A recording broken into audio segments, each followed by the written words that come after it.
Bismillahirrahmanirrahim. I am Professor Abid Umar from grip institute Multan. बेटा आज जो चीज हमने स्टडी करनी है वो है क्रैब्स साइकिल।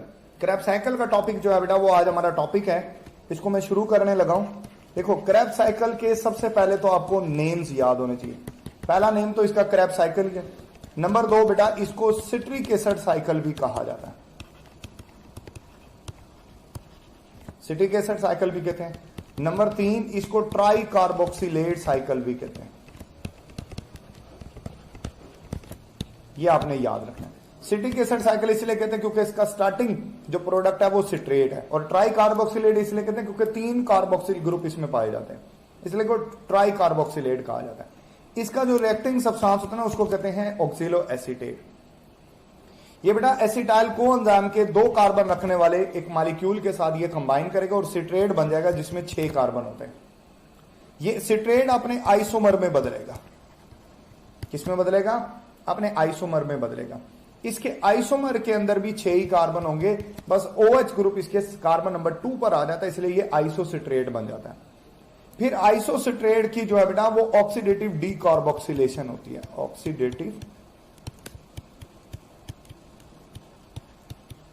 डीकार्बोक्सिलेशन होगी, ठीक है ना, क्योंकि इसमें कार्बन डाइऑक्साइड भी रिमूव होती है, इसलिए ये डीकार्बोक्सिलेशन स्टेप है।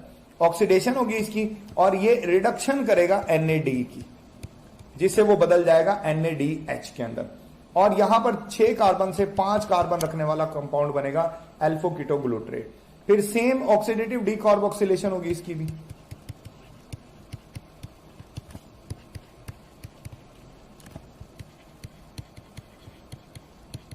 ऑक्सीडेटिव डीकार्बोक्सिलेशन होगी, सेम कार्बन डाइऑक्साइड रिमूव होगी, 5 कार्बन से ये 4 कार्बन वाला बन जाएगा। ठीक हो गया। और एक NAD will be converted into NADH, यानी सेकंड NADH इसमें बन जाएगा। सक्सिनाइल कोएंजाइम A जब सक्सिनेट में कन्वर्ट होगा तो इससे एक GTP बनेगी, लेकिन ये जो GTP है ना ये अनस्टेबल होती है, ठीक है ना। GTP जो है बेटा ये ब्रेक हो जाती है और दोबारा GDP बन जाती है, लेकिन इससे जो एनर्जी हासिल होती है वो ATP बनाने में इस्तेमाल हो जाती है, ठीक है ना। मतलब एक ATP यहां पर डेवलप हो गया और ये सक्सिनेट बन जाएगा। ये 4 कार्बन है। ये आपने एंजाइम्स में पढ़ा होगा एक रिएक्शन जो है बेटा वो कॉम्पिटिटिव इनहिबिटर्स में, अगर आपको याद हो,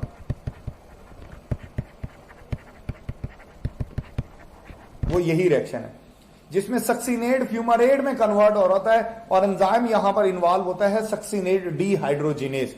सक्सिनेट डीहाइड्रोजिनेज इन्वॉल्व होता है। सक्सिनेट डीहाइड्रोजिनेज 2 हाइड्रोजन सक्सिनेट से निकाल देता है और FAD को बेटा कन्वर्ट कर देता है FADH2 में।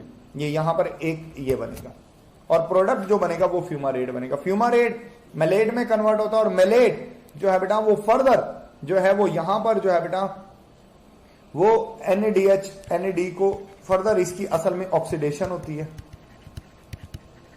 ठीक है। सिंपल ऑक्सीडेशन, ऑक्सीडेटिव डीकार्बोक्सिलेशन है सिंपल, और ये रिएक्टिंग सब्सटेंस जो है बेटा ऑक्सिलो एसीटेट में जो है ये कन्वर्ट हो जाएगा। इस सारे के सारे रिएक्शन में आपने क्या किया? हुआ ये कि आपने खर्च किया एक एसिटाइल कोएंजाइम A,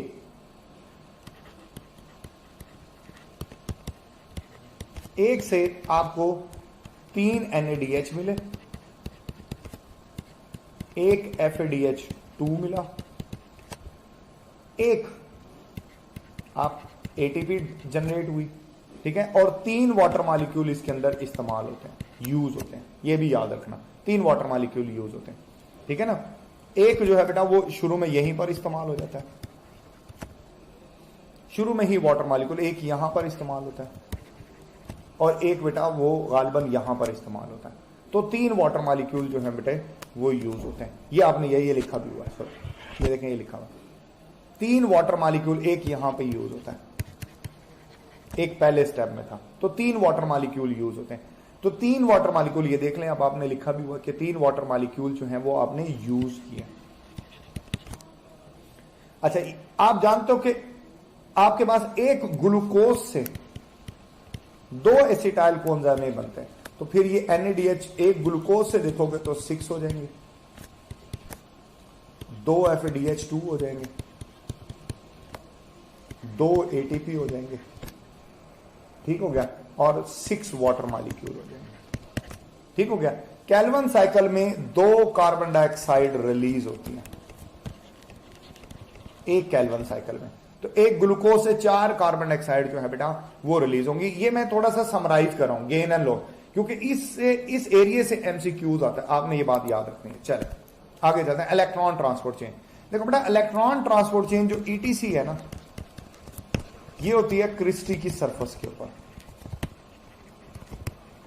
ये यहां होती है। अब असल में एटीपी आपको बहुत कम मिले, आपको सिर्फ 6 एटीपी मिले अभी तक। आपको ज्यादातर जो चीजें मिली है, आपको 10 NADH मिल चुके हैं अब तक, आपको 2 FADH2 मिल चुके हैं। अब आपको इनको भी एनर्जी में बदलना है, तो इनको भी एनर्जी में बदलने के लिए इलेक्ट्रॉन ट्रांसपोर्ट चेन से गुजारना पड़ेगा। ये एनर्जी आपको दे देंगे। एक NADH आपको बेटे 3 ATP देता है और एक FADH2 आपको 2 ATP जनरेट करके देता है। कैसे देता है चले इसको कर लेते हैं। देखें ये आपकी बुक से लिया कि NADH ब्रेक हुआ, NAD में बदल गया, 2 प्रोटॉन मिल गए इसको, ठीक है, और बेटा 2 इलेक्ट्रॉन। ये 2 इलेक्ट्रॉन सबसे पहले कोएंजाइम Q ने गेन कर लिया, ठीक हो गया, और 1 ATP इससे जो इलेक्ट्रॉन रिलीज हुए उससे जो एनर्जी रिलीज हुई उससे 1 ATP जनरेट हो गया। इसी तरह फिर बेटा क्या हुआ कि कोएंजाइम Q से जब ये साइटोक्रोम B की तरफ गया, साइटोक्रोम B से जब ये बेटा साइटोक्रोम C की तरफ गया, तो यहां से इसने इतनी एनर्जी रिलीज कर दी कि 1 प्रोटॉन 1 ATP और जनरेट हो गया, ठीक है। फिर A से फिर A3, फिर A3 से जो है बेटा इसका जो फाइनल एक्सेप्टर है इलेक्ट्रॉन का, फाइनल एक्सेप्टर वो बेटा मॉलिक्यूलर ऑक्सीजन है। ये 2 प्रोटॉन और 2 इलेक्ट्रॉन को गेन करेगा और वाटर मॉलिक्यूल जो है बेटा ये बन जाएगा। क्या बनेगा? वाटर मॉलिक्यूल बनेगा। मतलब एक NADH ने आपको 3 ATP दे दिए। पहला ATP नंबर 1, नंबर 2 और ये नंबर 3। लेकिन FADH2 ये पहला ATP नहीं देता, इसका पाथवे यहां से शुरू होता है। बाद में हासिल होने वाले जो 2 ATP हैं, ये वाला और ये वाला ATP FADH2 देगा, क्योंकि इसके पास लेस एनर्जेटिक इलेक्ट्रॉन होते हैं, जबकि पहला ATP सिर्फ NADH देता है, FADH2 नहीं देता। तो इसलिए FADH2 will be equal to 2 ATP, यही बात हम बोलते हैं। अब हम टोटल ATP की कैलकुलेशन करते हैं। देखें बेटा ये कैलकुलेशन भी मैं आपको खुद से करवाता हूं, फिर आपको ये स्केच भी दिखा देता हूं कि स्केच आपको क्या बोलता है। देखें सबसे पहले हुआ ग्लाइकोलाइसिस। हम सबसे पहले ग्रॉस प्रोडक्शन करेंगे, माइनस नहीं करेंगे, पहले टोटल जो बना है वो सब डिस्कस कर लेना है। ग्लाइकोलाइसिस से बने 2 पायरोवेट, ऐसे ही था, 2 पायरोवेट बने। इससे आपको हासिल हुए 4 ATP। नंबर 2 NADH आपको मिले इस दौरान। 2 NADH बराबर होते हैं 6 ATP, क्योंकि हमने बोला कि 1 NADH 3 ATP के बराबर है। 2 पायरोवेट से बने 2 एसिटाइल कोएंजाइम, एक पायरोवेट से 1 NADH बनता है, 2 पायरोवेट से 2 NADH बनेंगे, तो this will also equal to 6 ATP। ठीक हो गया। फिर बेटा ये एंटर हो गया क्रेब्स साइकिल में।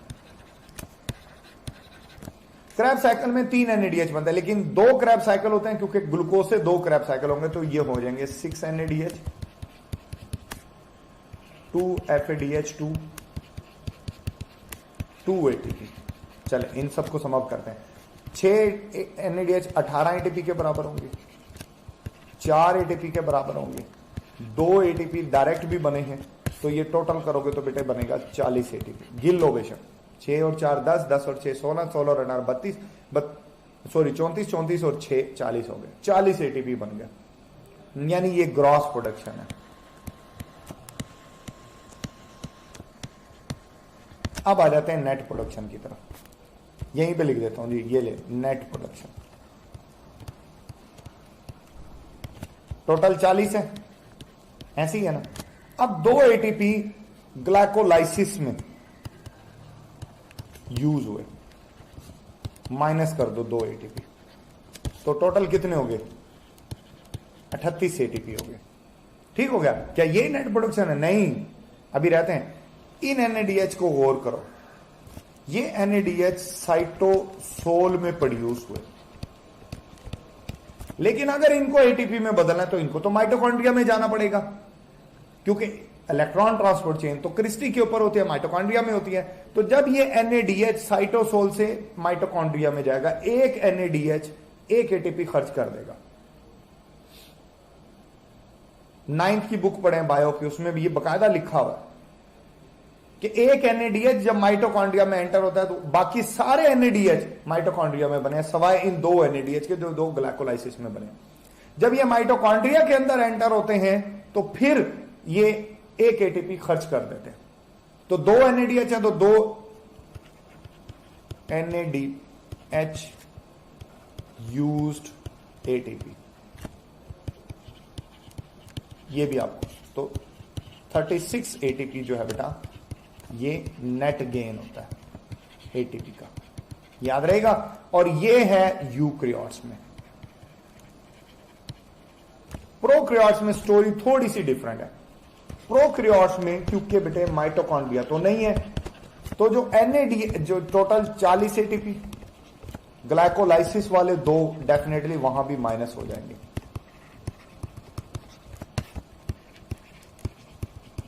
क्योंकि वहां NADH यूज ATP, क्योंकि NADH ने साइटोप्लाज्म में जो है इलेक्ट्रॉन ट्रांसपोर्ट चेन हो जाती है उसके लिए अलहदा जो है बेटा उसको माइटोकॉन्ड्रिया होता ही नहीं प्रोकैरियोट में, तो क्रॉस ही नहीं करना पड़ता। तो 2 ATP जो NADH वाले हैं वो यूकैरियोट में यूज नहीं होते, तो उसका जो नेट गेन है प्रोकैरियोट का, सॉरी, वो जो है वो होता है 38 ATP। ये आपने अपने ध्यान में रखना। अब मैं आपको टेबल दिखा देता हूँ जी, देख लें टेबल में यही बताया हुआ, यहाँ डायरेक्ट नेट किया हुआ, ये 2 माइनस किया हुआ, 2 NADH के यहां भी माइनस किए हुए, डायरेक्ट माइनस किए हुए। ये ले, अब टोटल आगे सारा सेम है, ठीक हो गया। इस तरह ये देख लें, इसमें मैंने सब कुछ इकट्ठा करके लिखा हुआ है। यहां पे लिखा हुआ है कि बेटा पायरुविक एसिड के दौरान वाटर कोई नहीं बनता, यहां 3 वाटर मॉलिक्यूल यूज होते हैं, यहां 2 वाटर मॉलिक्यूल रिलीज होते हैं। इलेक्ट्रॉन ट्रांसपोर्ट चेन में 1 कार्बन डाइऑक्साइड, जो पायरुविक एसिड में 1 कार्बन डाइऑक्साइड रिलीज होता है, 1 पायरुविक, यहां 2 होती हैं, ठीक है ना। यहां पर कोई भी नहीं होती, हाँ यहां पर एक पानी का मॉलिक्यूल एंड में बनता है। ये बातें आपने याद रखनी है, ठीक हो गया बेटा। यहां पर हमारा ये यूनिट जो है मुकम्मल हो गया है। थोड़ा सा ट्रिकी था, सारी टेक्निकल बातें मैंने इसमें डिस्कस की हैं। फिर भी किसी एरिया में अगर आपको कहीं पर महसूस होता है कि आपको कोई बात समझ नहीं आई तो बेटा आप जरूर सवाल पूछें। अपना बहुत सारा ख्याल रखिएगा। Thank you, Allah Hafiz.